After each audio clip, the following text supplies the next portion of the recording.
Halo semuanya, balik lagi.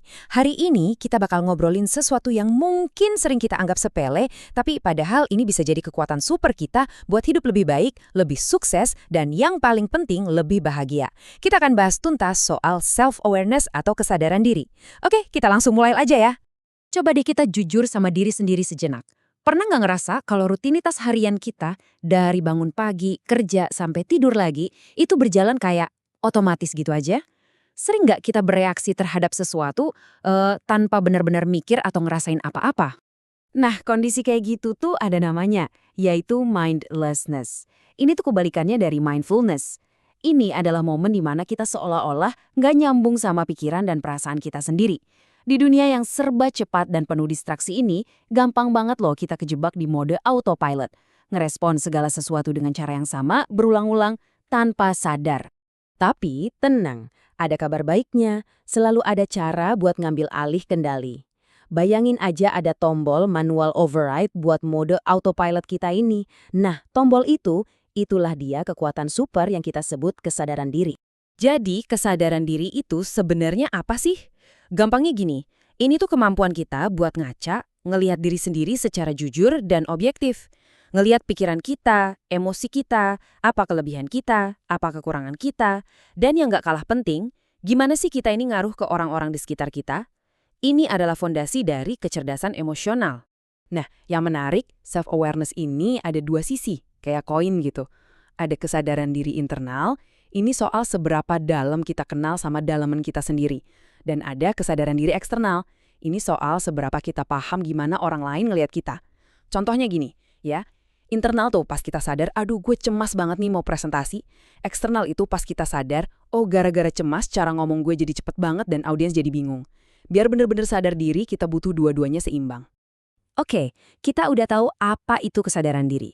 Sekarang mari kita bahas kenapanya. Kenapa ini penting banget? Karena manfaatnya tuh bener-bener nyata dan bisa mengubah hampir semua bagian dari hidup kita.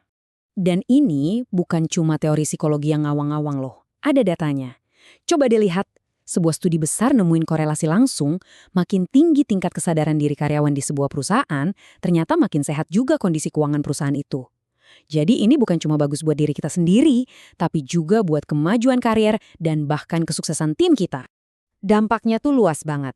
Coba bayangin, dengan kesadaran diri yang lebih tinggi, kita jadi bisa bikin keputusan yang lebih bijak, ngelola stres jauh lebih efektif, komunikasi jadi lebih lancar, hubungan sama orang lain jadi lebih dalam dan kuat, percaya diri kita juga naik, kita jadi lebih jago nyelesain konflik, dan yang paling keren, kita bisa nemuin jalur karir yang benar-benar bikin kita hidup.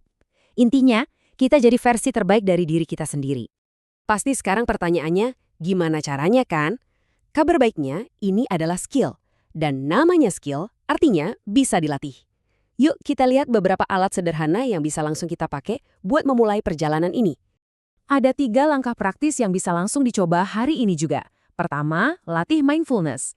Nggak usah ribet kok. Pas lagi ngopi pagi, coba deh bener-bener rasain angetnya cangkir, cium aromanya, nikmatin rasanya di lidah. Nah, itu dia mindfulness.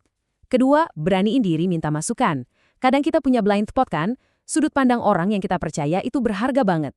Ketiga, coba deh nulis jurnal. Ini cara ampuh buat nurunin semua pikiran dan perasaan yang numpuk di kepala biar jadi lebih jernih. Sekarang, saya mau kenalin satu model yang keren banget buat bantu kita memvisualisasikan perjalanan penemuan diri ini. Namanya jendela Johari. Dan kutipan ini tuh intinya banget. Kalau kita udah bisa ngerti diri kita sendiri, pintu buat ngertiin orang lain tuh jadi kebuka lebar.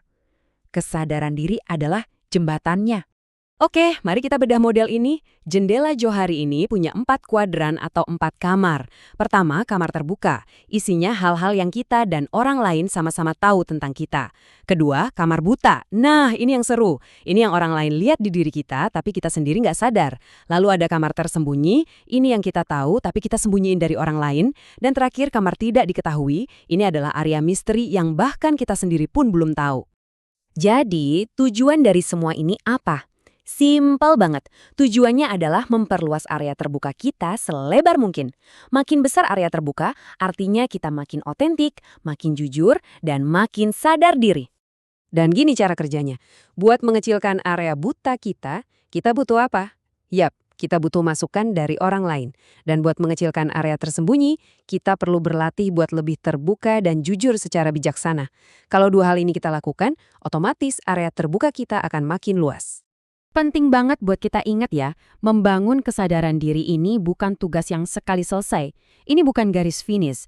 Ini adalah sebuah perjalanan seumur hidup yang seru, penuh penemuan, dan pertumbuhan. Sebagai penutup, saya mau ninggalin satu pertanyaan ini buat kita renungkan.